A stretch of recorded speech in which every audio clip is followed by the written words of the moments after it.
शांति। 24 अप्रैल 2023 प्रातः मुरली। ओम शांति। बाप दादा मधुबन।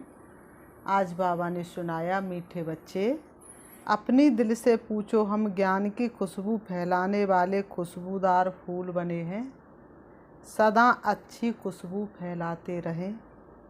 मीठे बच्चे अपनी दिल से पूछो, हम ज्ञान की खुशबू फैलाने वाले खुशबूदार फूल बने हैं।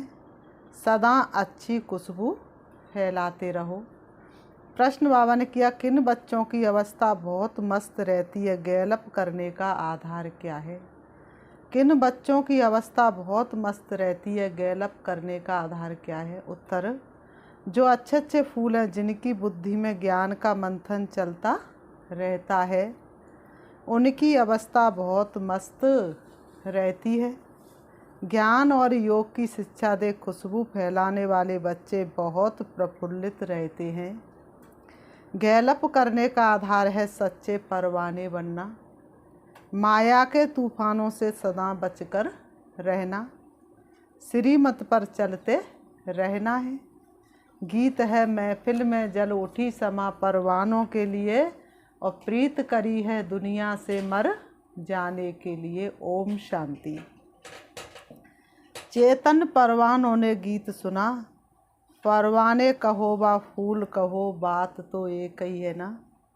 बच्चे समझते हम सचमुच परवाने बने या फेरी लगाकर चले जाते हैं। समा को भूल जाते हैं। हर एक को अपनी दिल से पूछना है कि हम कहाँ तक फूल बने हैं और ज्ञान की खुशबू फैलाते हैं। अपने जैसा फूल किसको बनाया है? कहाँ तक हम फूल बने हैं, ज्ञान की खुशबू फैलाते और अपने जैसा फूल बनाया है। ये तो बच्चे जानते हैं, ज्ञान का सागर वह बाप है, उनकी कितनी खुशबू है। जो अच्छे फूल व परवाने, उनकी ज़रूर अच्छी खुशबू आएगी। वह सदैव खुश रहेंगे, औरों को भी आप समान फूल व परवाने बनाएंगे। फूल नहीं तो कली तो बनाएंगे ना, अपने जैसा परवाना बनाएंगे। अगर बाबा ने कहा फूल नहीं तो कम से कम कली तो बनाएंगे। पूरे परवाने हुए जो जीते जी मरते हैं, बलि चढ़ते हैं अथवा ईश्वरी औलाद बनते हैं। कोई साहूकार किसी गरीब के बच्चे को गोद में लेते हैं तो बच्चे को उस साहूकार की गोद में आने से फिर वह माँ बाप याद आते रहते हैं। फिर गरीब की याद भूल जाएगी। जानते हैं कि हमारे गरीब माँ बाप भी हैं, परंतु याद साहूकार माँ बाप को याद करेंगे जिससे धन मिलता है। सन्यासी साधु आदि हैं, वह भी साधना करते हैं मुक्ति धाम में जाएं। सभी मुक्ति के लिए पुरुषार्थ करते हैं। इस कलयुगी दुनिया में इतना दुख अशांति बढ़ जाती है, किसी को जीने की इच्छा नहीं करती। इसलिए कहते हैं, प्रभु जन्म मरण के फेरे से मुक्त करो, परंतु मुक्ति का अर्थ नहीं समझते। कोई कहते ज्योति ज्योति समाएंगे, कोई समझते पार निर्माण जाते हैं। निर्वाण धाम में जाने को ज्योति में समाना व मिल जाना नहीं कहा जाता है। ये भी समझते हम दूर देश के रहने वाले हैं, इस गंदी दुनिया में रहकर क्या करेंगे। बच्चों को समझाया है, जब कोई से मिलते हो तो ये समझाना है कि ये बना बनाया ड्रामा है। सतयुग, त्रेता, द्वापर, कलयुग और ये है संगम युग। सतयुग के बाद त्रेता का भी संगम होता है। वहाँ युग बदलता है, परंतु यहाँ कल्प बदलता है। बाबा ने कहा वहाँ युग बदलता है, लेकिन यहाँ कल्प बदलता है। बाप कोई युगे युगे नहीं आते हैं, भगवान कोई युगे युगे नहीं आते हैं। जैसे मनुष्य समझते हैं, बाप कहते जब सब तमो प्रधान बन जाते हैं, कलयुग का अंत होता है, ऐसे कल्प के संगम पर मैं आता हूँ। युग पूरा होता है तो दो कला कम होती हैं। ये तो जब पूरा ग्रहण लग जाता तब मैं आता हूँ। बाबा ने कहा मैं युगे युगे नहीं आता हूँ। ये बाप बैठ परवानों को समझाते हैं। परवानों में भी नंबरवार हैं, कोई तो जल मरते, कोई फेरी पहन करके चले जाते हैं। श्रीमत पर चल नहीं सकते, अगर कहाँ श्रीमत पर नहीं चले तो फिर माया पछाड़ती रहेगी। श्रीमत का बहुत गायन है। श्रीमत भगवत गीता कहा जाता है। शास्त्र तो बाद में बैठ बनाए हैं। उस समय मनुष्यों की बुद्धि रजो तमो होने के कारण समझते हैं श्री कृष्ण द्वापर युग में आया, क्योंकि द्वापर युग से भक्ति जब शुरू होती है तो भक्त लोग श्री कृष्ण की बहुत तीव्र गति से भक्ति करते हैं। तो आने वाला जो समय होता है बाद में, उसमें आने वाले भक्त समझते हैं कि श्री कृष्ण द्वापर युग में आया। तो वास्तव में श्री कृष्ण द्वापर युग में नहीं, सतयुग में आए। श्री कृष्ण द्वापर युग में आया। बाप कहते मैं आता ही तब हूँ जब आदि सनातन देवी देवता धर्म वाले मनुष्य गुम हो जाते हैं, परंतु ये भूल जाते कि हम ही देवी देवता धर्म वाले थे, अपना हिंदू धर्म कह देते हैं। ये कड़े से कड़ी भूल है। भारतवासी जो देवता धर्म के पुजारी हैं, उनसे पूछो तुम किस धर्म के हो, तो कहते हैं हम हिंदू धर्म के हैं। अरे तुम पूजते किसको हो? भारतवासी अपने धर्म को ही नहीं जानते। ये भी ड्रामा में नूंद है। जब भूले तब तो फिर से मैं आकर आदि सनातन देवी देवता धर्म की स्थापना करूं। सतयुग में है ही एक धर्म, ये बातें बाप बैठ समझाते हैं। जो विश्व के मालिक थे हुए खुद ही भूल जाते हैं, तो बाकी औरों को बात क्या। ये एक ही बाप है जो आकर दुख धाम से निकाल सुख धाम का मालिक बनाते हैं। तुम कहेंगे अभी हम नरक के मालिक हैं। दुनिया को तमो प्रधान तो बनना ही है। बाबा ने कहा दुनिया को तमो प्रधान तो बनना ही है। सब पतित है तब तो पावन के आगे जाकर नमस्ते करते हैं। मनुष्य सन्यासियों आदि को गुरु बनाते हैं, क्योंकि वह पावन हैं। समझते गुरु द्वारा पावन नहीं बनेंगे तो सदगति कैसे होगी, परंतु फॉलो तो करते नहीं। गुरु लोग फिर उनको कहते भी नहीं कि तुम फॉलो कहाँ करते हो, पवित्र कहाँ बनते हो। यहाँ तो बाप कहते अगर तुम पावन निर्विकारी बनते हो तो मेरे फॉलोअर हो, नहीं बनते हो तो तुम फॉलोअर नहीं हो।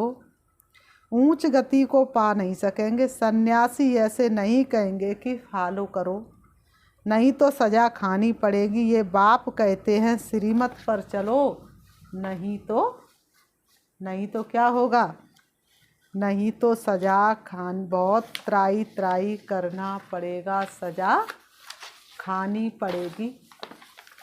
भगवान के बनने के बाद श्रीमत पर चलना है।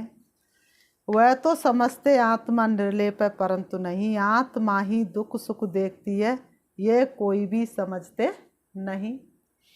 बाबा बार बार समझाते बच्चे मंजिल बहुत भारी है। इस समय तुम पुरुषार्थ करते हो जबकि बहुत दुखी हो। तुम जानते हो सतयुग में हम बहुत सुखी रहेंगे, वहाँ ये पता नहीं रहेगा कि हमको फिर दुख धाम में जाना है।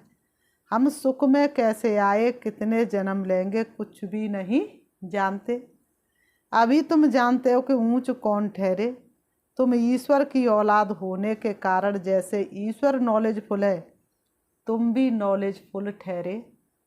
अभी तुम ईश्वर के बच्चे हो, देवताएं थोड़े ईश्वर के बच्चे कहलाएंगे। अभी तुम ईश्वरी औलाद हो, परंतु नंबर बार। कोई तो बड़े मस्त हैं, समझते हम तो बाबा की मत पर चलते रहते हैं। जितना मत पर चलेंगे उतना श्रेष्ठ बनेंगे। बाप सम्मुख बैठ बच्चों को समझाते हैं।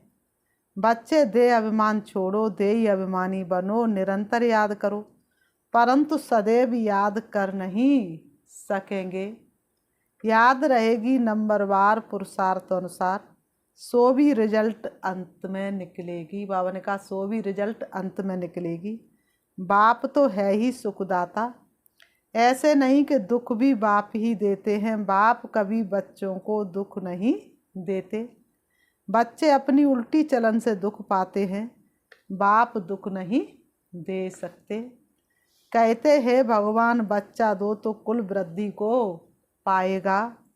बच्चे को बहुत प्यार करते, बाकी दुख अपने कर्मों का ही पाते हैं। अब भी बाप तो बच्चों को बहुत सुखी बनाते हैं, कहते हैं बच्चे श्रीमत पर चलो। आसुरी मत पर चलने से तुम दुख पाते हो। बच्चे बाप और टीचर अथवा बड़ों की आज्ञा न मानने से दुखी होते हैं। दुखदाई खुद बनते हैं, माया के बन पड़ते हैं। बच्चे दुखदाई खुद बनते और माया के बन पड़ते हैं। ईश्वर की मत तुमको अब ही मिलती है, ईश्वरी मत की रिजल्ट 21 जन्म तक चलती है। फिर आधा कल्प माया की मत पर चलते हैं। ईश्वर एक ही बार आकर मत देते हैं, माया तो आधा कल्प से है ही, मत देती ही रहती है। माया की मत पर चलते 100% दुर्भाग्यशाली बन पड़ते हैं। तो जो अच्छे अच्छे फूल है वह इसी खुशी में सदैव मस्त रहेंगे। नंबर बार तो है ना, परवाने कोई तो बाप के बन श्रीमत पर चल पड़ते, अक्सर करके गरीब ही अपना पूरा पोता मेल लिखते हैं। साहूकारों को तो डर रहता है कि कहाँ हमारे पैसे ना ले लेवे। साहूकारों के लिए बड़ा मुश्किल है। बाप कहते हैं मैं गरीब निवाज हूँ। दान भी हमेशा गरीब को ही किया जाता है। बाबा कहते दान भी हमेशा गरीब को ही किया जाता है। सुदामा की बात है ना, चावल चपटी ले उनको मैल दे दिए। तुम हो गरीब, समझो कोई के पास 25-50 रुपया है, उनसे 1-2 आना देते हैं। साहूकार 50,000 दे तो भी इक्वल हो जाता है। गरीब 50 दे और साहूकार, बाबा ने कहा साहूकार 50,000 दे तो भी इक्वल हो जाता है। बाबा ने कहा फल दोनों को बराबर मिलेगा, क्योंकि गरीब को इतना निकालने में जितना मेहनत लगी साहूकार को उतना ही निकालने में उतनी लगी। तो इसलिए बाबा ने कहा इसलिए गरीब निवाज कहा जाता है। साहूकार लोग तो कहते हमको फुर्सत नहीं मिलती क्योंकि पूरा निश्चय नहीं है। तुम हो गरीब, गरीबों को धन मिलने से खुशी होती है। बाबा ने समझाया यहाँ के गरीब वहाँ साहूकार बन जाते हैं और यहाँ के साहूकार वहाँ बहुत गरीब बन पड़ते हैं। कोई कहते हम यज्ञ का ख्याल रखें या कुटुंब का रखें। बाबा कहते तुम अपने कुटुंब की बहुत अच्छी संभाल करो। अच्छा है जो तुम इस समय गरीब हो। साहूकार होते तो बाप से पूरा वर्षा ले नहीं सकते। सन्यासी ऐसे नहीं कहेंगे, वह तो पैसे लेकर अपनी जागीर बनाते हैं। शिव बाबा थोड़े ही बनाएंगे। ये मकान आदि सब तुम बच्चों ने अपने लिए बनाए हैं। ये किसकी जागीर नहीं है, ये तो टेम्परेरी है, क्योंकि अंत समय बच्चों को यहाँ आकर रहना है। हमारा यादगार भी यहाँ है, तो पिछाड़ी में यहाँ आकर विश्राम लेंगे। बाप के पास भागेंगे वह जो योग युक्त होंगे, उन्हों को मदद भी मिलेगी। बाप की बहुत मदद मिलती है। तुम जानते हो हमको यहाँ बैठ विनाश देखना है। जैसे शुरू में बाबा ने तुम बच्चों को बहलाया है तो पिछाड़ी वालों का भी हक है। उस समय ऐसे फील करेंगे जैसे बैकुंठ में बैठे हैं। बहुत नज़दीक होते जाएंगे। ये तो समझते हम यात्रा पर है, थोड़े समय बाद विनाश होगा। हम जाकर प्रिंस प्रिंसेस बनेंगे। किस्म किस्म के फूल हैं। हर एक बच्चे को समझना चाहिए मैं कितने को खुशबू ज्ञान की खुशबू दे रहा हूँ, किसको ज्ञान और योग की शिक्षा देता हूँ। जो सर्विस करते हुए अंदर में प्रफुल्लित रहते हैं। बाबा जान जाते ये किस अवस्था में रहते हैं। इनकी अवस्था कहाँ तक गैलप करेगी। गैलप उनकी अवस्था करेगी जो परवाना बन चुका होगा। बाप समझाते माया के तूफान तो आएंगे, उनसे अपने को बचाना है। सन्यासी कभी नहीं कहेंगे कि स्त्री पुरुष ग्रस्त व्यवहार में रहते पवित्र हो दिखाओ, वह ऐसा सन्यास करा ना सके। बाबा ने कहा साधु सन्यासी ऐसा सन्यास करा ना सके। उनका है रजो प्रधान सन्यास, निवृत्ति मार्ग का। हठयोग सन्यास तो मनुष्य मनुष्य को सिखलाते आए हैं। अभी ये राजयोग परम पिता परमात्मा आकर आत्माओं को सिखलाते हैं। बाबा ने कहा सन्यासी कभी राजयोग सिखला ना सके। आत्मा को ज्ञान है, मैं आत्मा अपने इस आत्मा भाई को समझाता हूँ। बाबा ने कहा जैसे परमात्मा बाप हम आत्माओं बच्चों को समझाते, हम भी आत्मा हैं। बाबा हमको सिखलाते, हम फिर इन आत्माओं को समझाता हूँ। बाबा ने कहा परंतु ये आत्मा पने का निश्चय न होने से अपने को मनुष्य को समझाते हैं। बाप कहते हम तो आत्माओं से ही बात करते हैं। श्री बाबा कहते हैं मैं कभी शरीर को नहीं देखता, मैं तो आत्माओं से ही बात करता हूँ।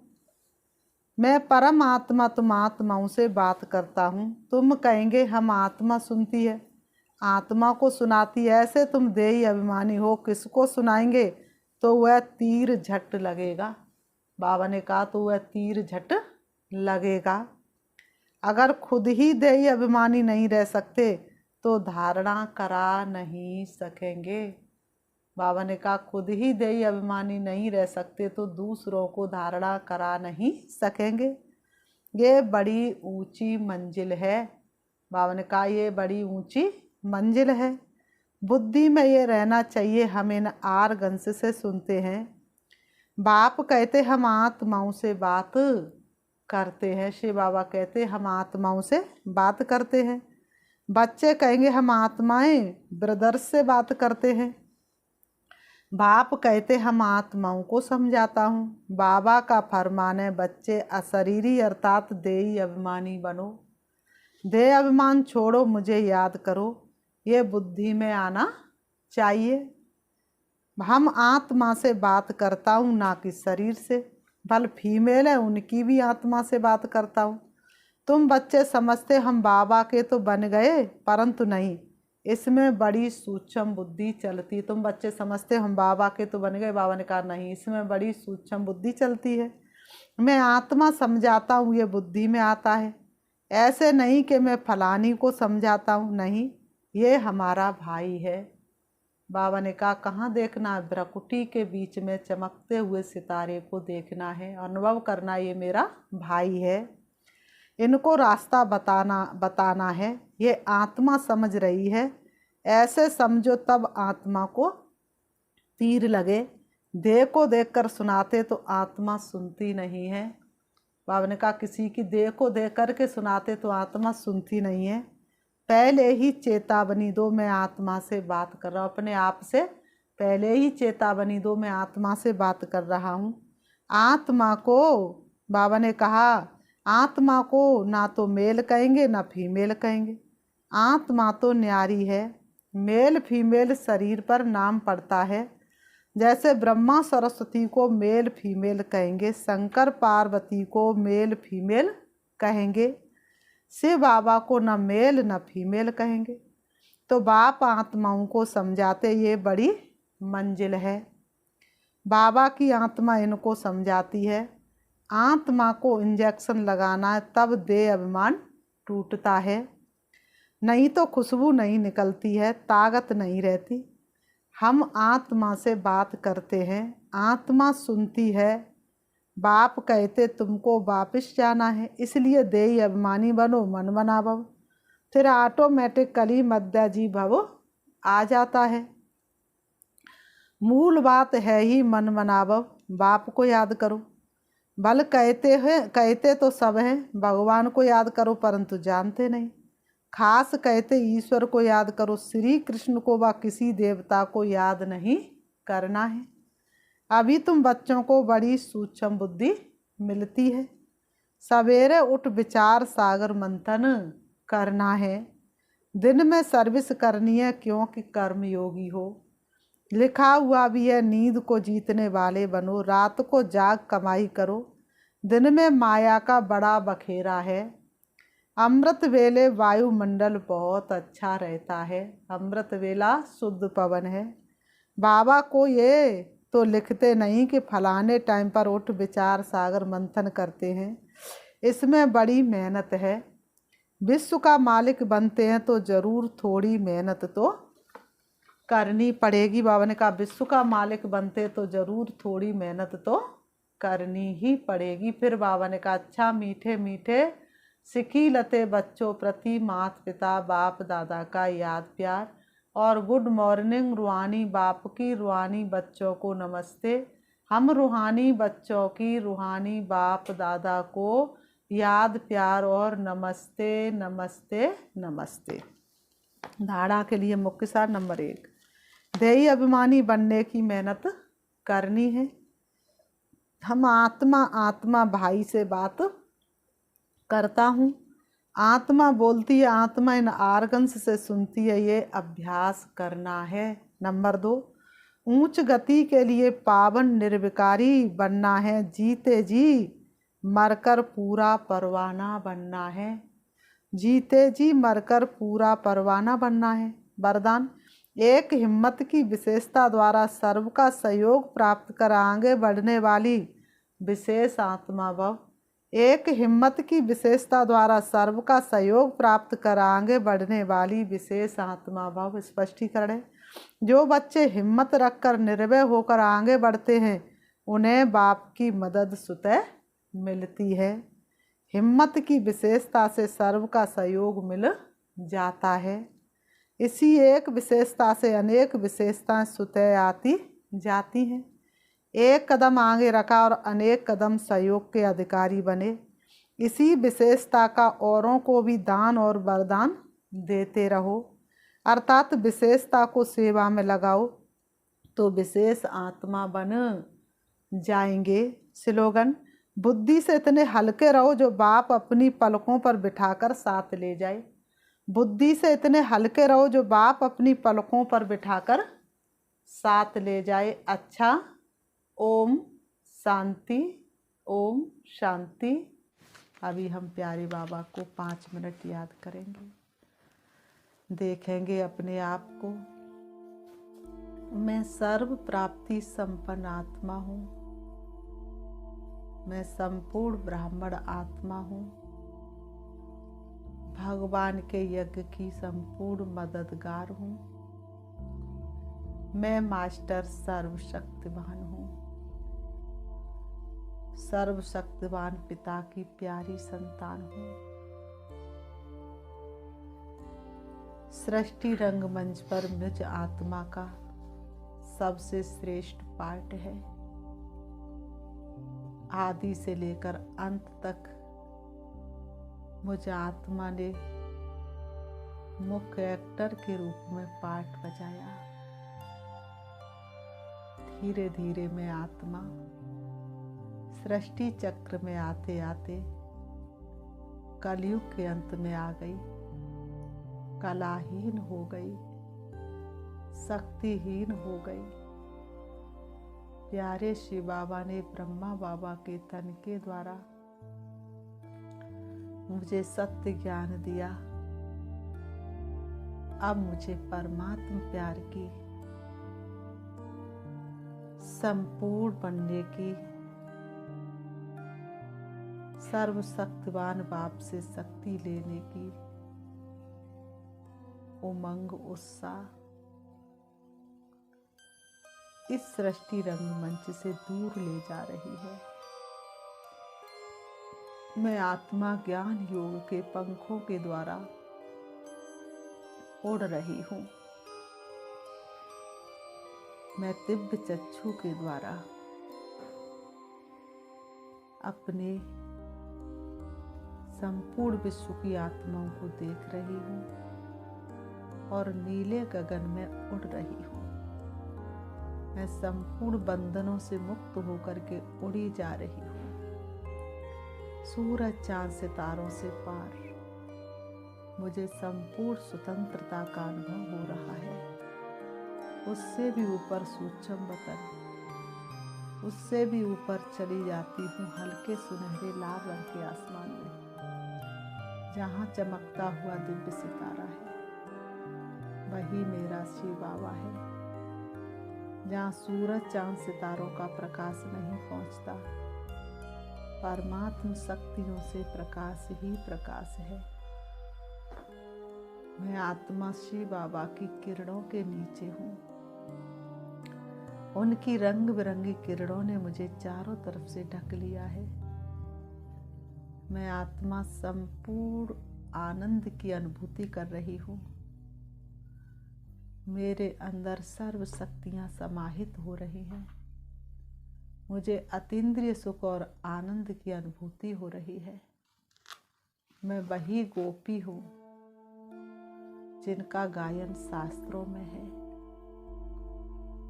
मैं परमात्म प्यार में लीन हो जाती हूँ। मुझे तन मन की कोई सुध नहीं। मुझे देह और देह के संबंधियों की कोई आकर्षण नहीं। मुझे सर्व शक्तियों और गुणों का अनुभव हो रहा है। बाबा से सर्व संबंधों की अनुभूति हो रही है। मैं आत्मा समाती जा रही हूँ, खो गई। अब मैं शिव बाबा से शक्ति लेकर अपने आप को भरपूरता का अनुभव करके आ रही हूँ। परम धाम से नीचे, सूक्ष्म वतन से नीचे, तारागढ़ से नीचे, चंद्रमा से भी नीचे, सूरज से भी नीचे मैं आत्मा आ जाती हूँ सृष्टि रंगमंच पर। आकर के दोनों ग्रहों के बीच भ्रकुटी में विराजमान हो जाती हूँ। मुझे आत्मा की शक्तियाँ चारों तरफ फैल रही है, चारों तरफ के वातावरण को शक्तिशाली बना रही हैं। मुझे आत्मा की शक्तियाँ सभी को पावन बना रही हैं। ओम शांति, ओम शांति।